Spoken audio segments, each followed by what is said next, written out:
Hello everyone, I'm Pete O'Farrell. And I'm Jessica Kurgo. Thanks for joining us for another installment of Walpole News Today. Competing as a Walpole High School Timberwolf just got more expensive. In response to rising costs of athletic programs, the school committee recently voted to increase athletic registration costs for students and families, and the changes are not insignificant. The committee weighed several factors before making a decision at their April 25th meeting. Here's more on that story. There has been a very strong consensus that in a perfect world, the Walpole Public Schools would make all of our athletics program not fee-based at all, that it would be completely covered in the operating budget. And I think that's where everybody's hearts are. School athletic fees in Walpole have not been raised in 9 years. Now, increasing costs of athletic programs prompted the school committee to unanimously approve a recommendation to increase registrations costs in school sports. A subcommittee composed of school committee members, representatives from each athletic booster organization, and athletic director Ron Dowd was charged with evaluating necessary changes. We identified really the key drivers of the cost of transportation, the increased costs of officiating, and a number of other costs relative to ice time, pool time, and things of that nature. School Business Administrator Michael Friscia detailed the new fee structure during the meeting and explained how additional funding commitments from the school committee should allow the district to support other programming needs. The current fee is $225 per 1 and 2 sports. And so the initial increase for year 1 is going up by $25 for those single sports. We're looking to increase the hockey, gymnastics, and swim to $350 from the original $225. For football, although it's an expensive sport with a lot of equipment, obviously, it does collect gate fees, and so we wanted to make an incremental increase to represent the increased cost of that equipment. So we increased from $225 to $280, and all of the sports, as I mentioned, are going from $225 to $250. So you can see that these regular recurring growth in these individual items that we didn't account for in the past because we kept our fee status quo at $225, we're now starting to account for those and factor them in.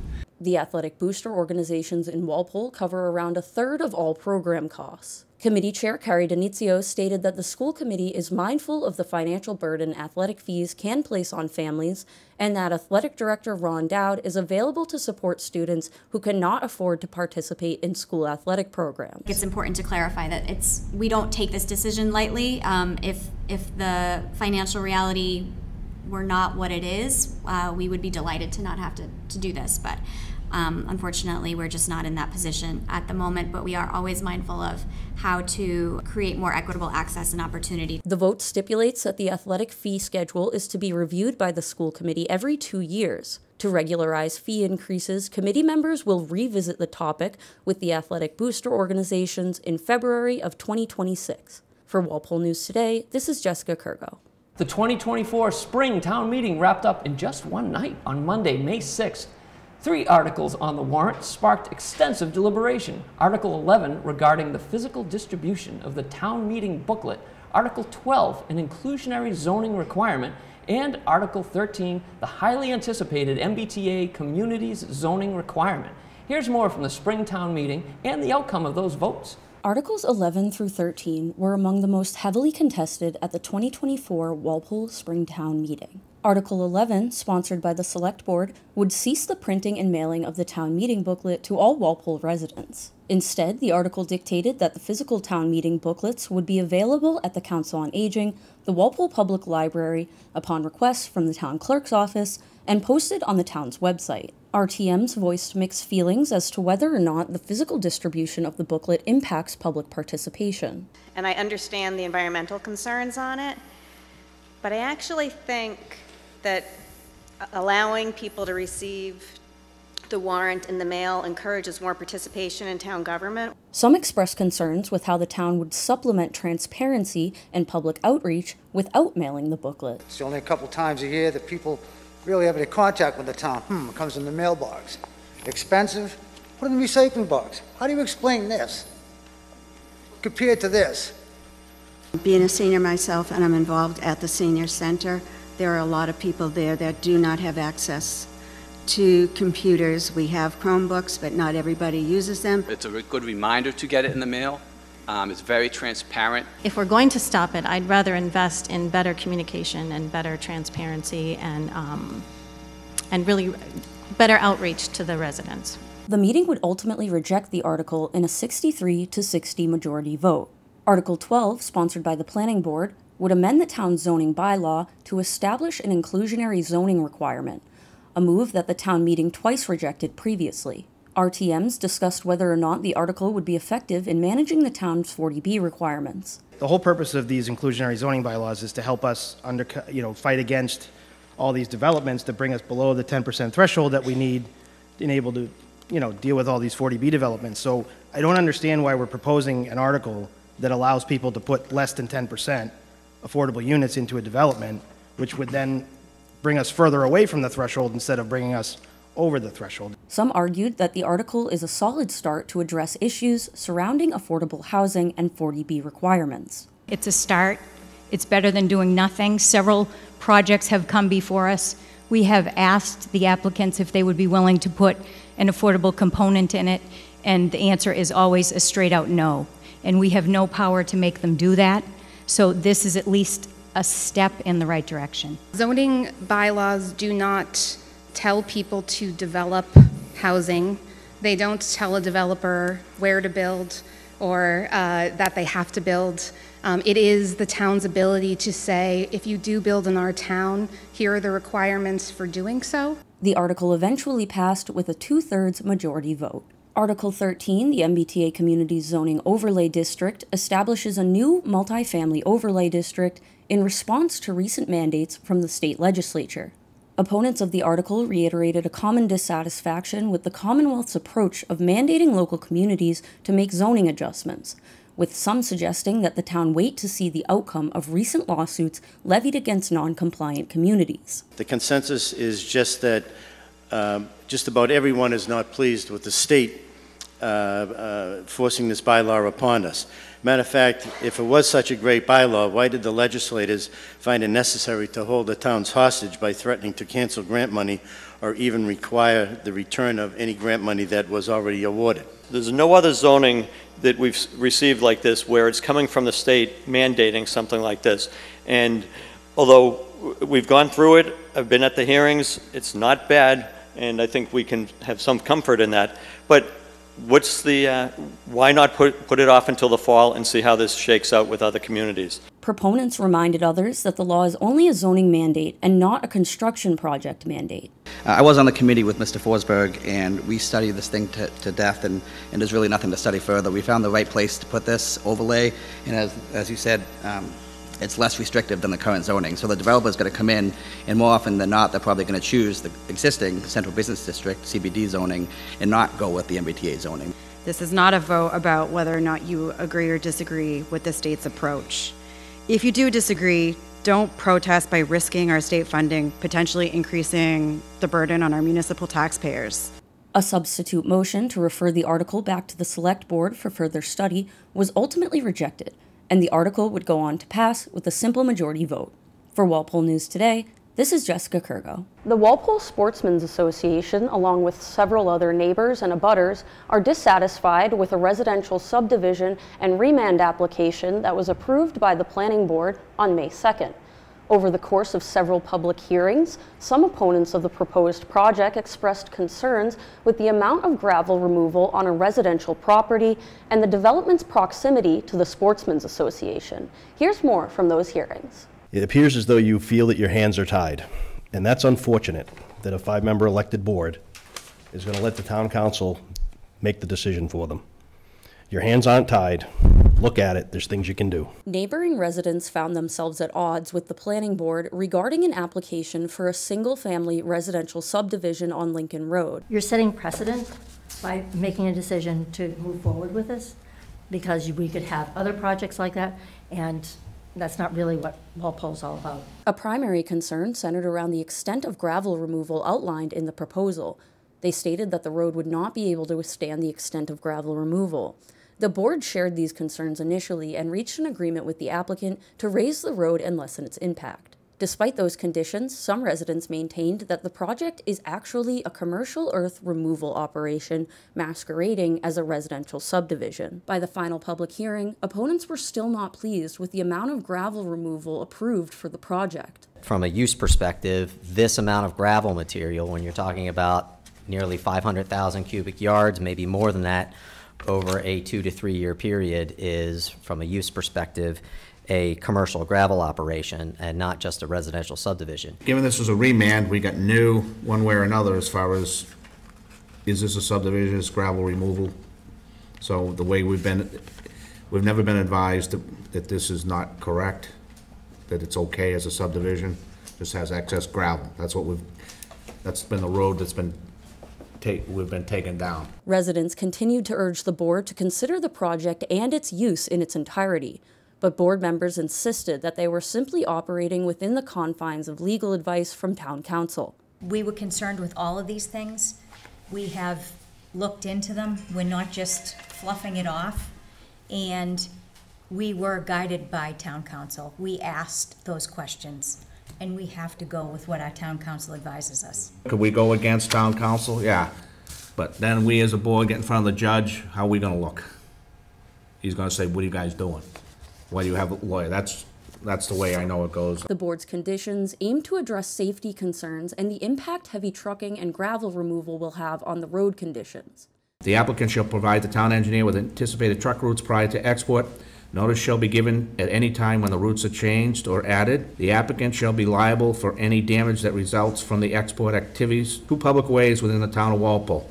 Damage observations shall be made by the town engineer, reported to the planning board, and the applicant shall be obligated to complete the repairs to the damaged roadways or post a cash surety in the amount sufficient to complete the repairs by using the public bid process. A special condition that a road bond must be posted prior to the construction was also included in the final decision. For Walpole News Today, this is Jessica Kurgo. Walpole Youth Lacrosse is thrilled to announce their first ever wall ball challenge in tandem with the grand opening of the new lacrosse wall at the LaRusso & Sons Athletic Complex.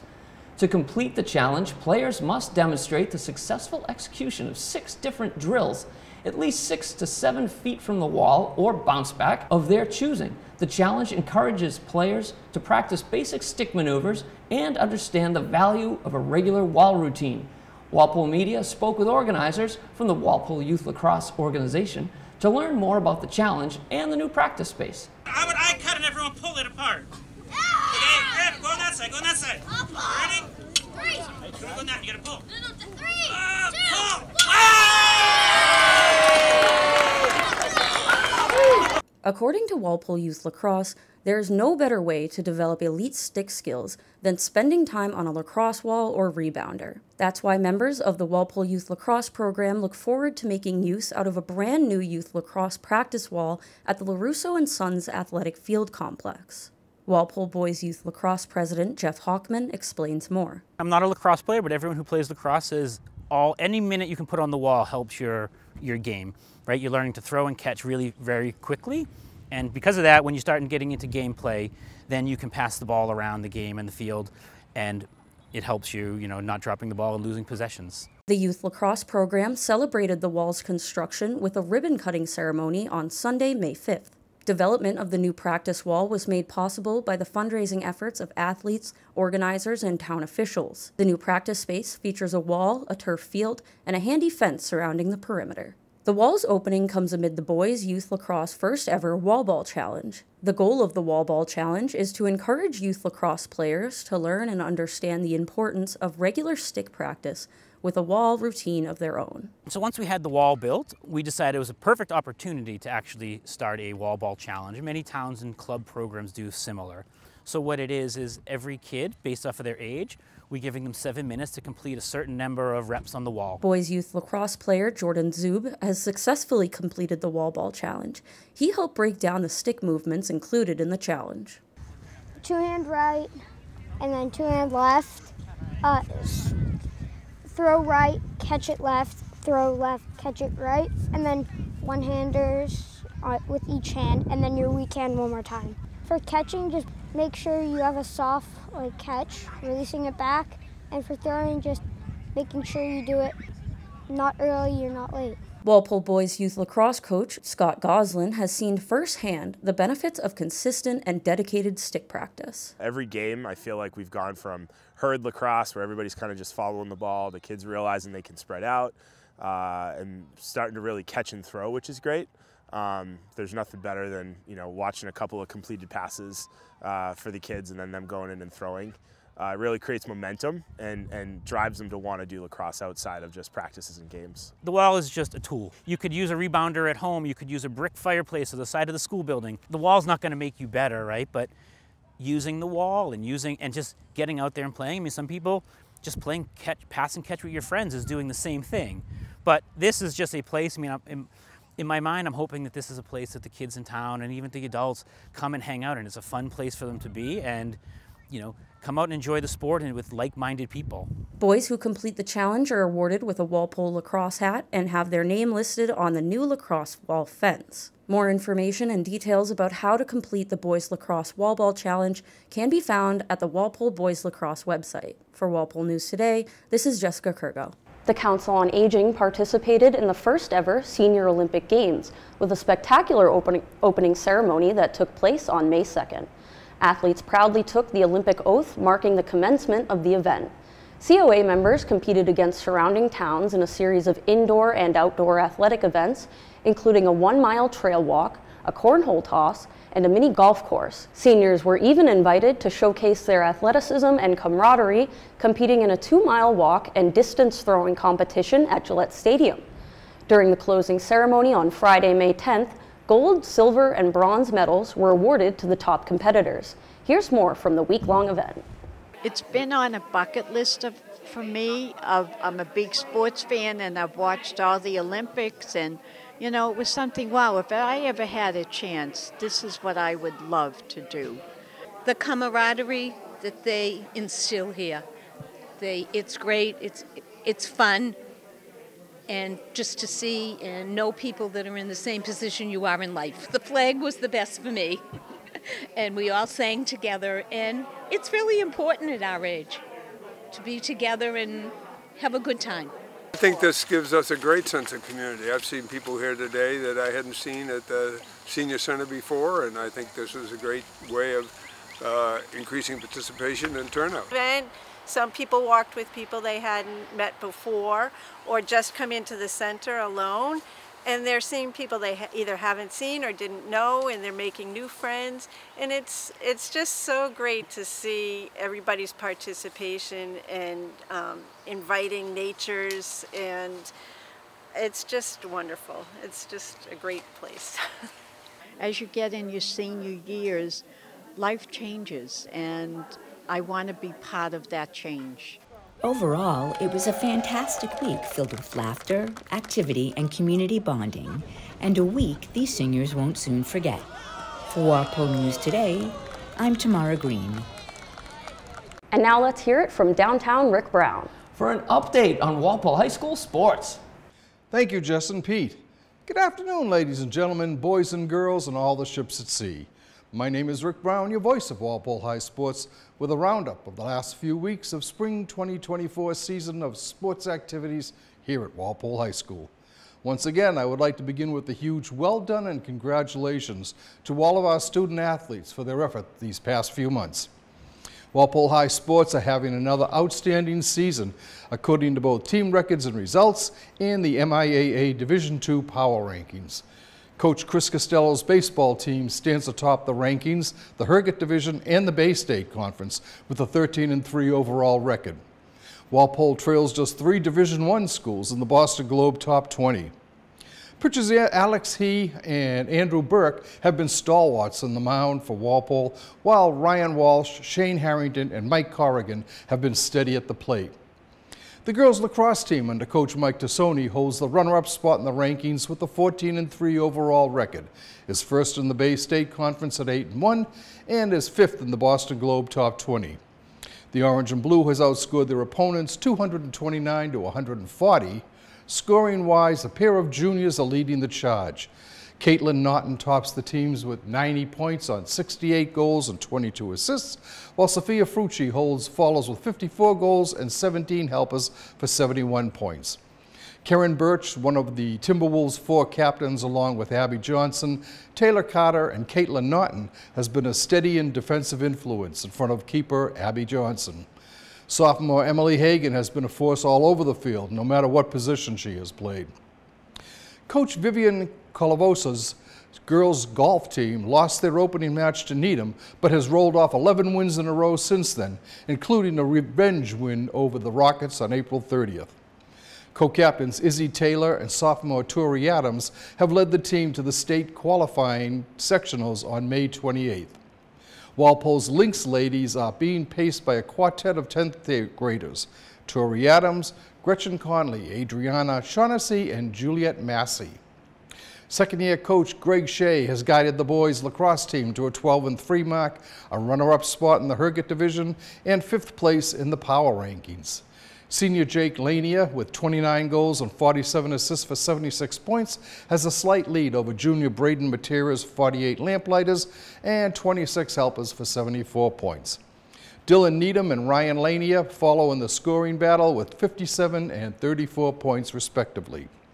Riding an 11-game winning streak, Coach Rachel Sprague's softball team is 14-1, 4th in Division II, tops in the Bay State Conference, and 11th in the Globe's top 20. Sophomore second baseman Grace Todd leads the team in batting with 27 hits and 48 at-bats for a .563 average. Junior outfielder Carolyn Duran is right behind, also with 27 hits and 55 trips for a .491 average. Junior Charlotte Stasinski, the Timberwolves' ace pitcher and one of the top hurlers in Eastern Mass, has a 13-1 record in 15 starts, with 152 strikeouts and 33 walks and 89 innings pitched and a 1.03 earned run average. With 4 straight wins to their credit, the boys' tennis team has a 9-6 record, is runner-up in the Herget and 9th in the power rankings. Sophomore Brady Goldman sports a team-best 11-4 record at third singles. Captain Mike Boland at first singles became the first Walpole singles player to beat Needham's #1 in more than 25 years earlier this season. What's especially promising for the Timberwolf netmen is the fact that the team sports 7 sophomores and as many freshmen. With 3 wins in a row of their own, the girls' tennis team has improved to 3-1. Having won the Division III state championship this winter for the first time, Walpole Boys outdoor track team is 2-1 in dual meets and is prepping for the D3 outdoor championships. The girls' track team has also captured 3 straight victories after an opening setback. Finally, a shout-out to Walpole's first-year varsity boys volleyball team. After competing on the club level a year ago, the T-Wolves under coach Zach O are battling first-year woes, but have shown improvement as the season progresses. So, until we meet again next month, congratulations to all of this year's seniors, and thank you for your dedication to WHS Sports. Stay safe and continue to support your Walpole High fellow students. Oh yeah, one last thing. We at Walpole Media Corp are always looking for camera operators at our WHS events. Please contact Mr. O'Farrell in room A242 for more information. Once again, this is Rick Brown signing off, saying thank you and have a good rest of the spring. We have a number of exciting town events to look forward to as we head into the summer months.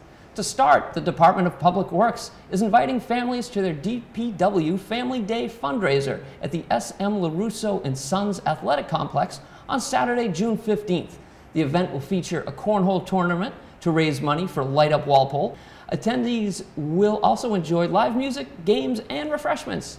Registration for the tournament costs $20 per person, and teams are eligible to win one of 6 cornhole boards. Pre-registration comes with a free t-shirt, so be sure to head over to the Recreation Department's website to sign up. June is a busy month for the Walpole-based nonprofit organization Be Inclusive. The group is excited to host their 5th annual Juneteenth celebration on Wednesday, June 19th from 2 to 5 p.m. After that, the group will host Walpole's first ever Pride event on June 28th from 6 to 8 p.m. Both events will take place on the town common. More information and a link to donate to these events are available on Be Inclusive's website. Next, be sure to mark your calendars because this year's annual Night Before the 4th fireworks display promises to be bigger and more spectacular than ever, and that is saying a lot, in recognition for the town's 300th anniversary celebration. Donations for the July 3rd event can be made through the Walpole Recreation Department's website or hand-delivered to the Fire or Recreation Departments. As a final reminder, opening day for the Walpole Farmers Market will take place on Saturday, June 8th at Springbrook Park. The Farmers Market will be open every Saturday from 9 a.m. to 1 p.m. through early October. That's all for this month's show. Be sure to like this video and subscribe to our YouTube channel for more. And don't forget to follow us on social media. For Walpole News Today, this is Pete O'Farrell. And I'm Jessica Kurgo. We'll see you next time.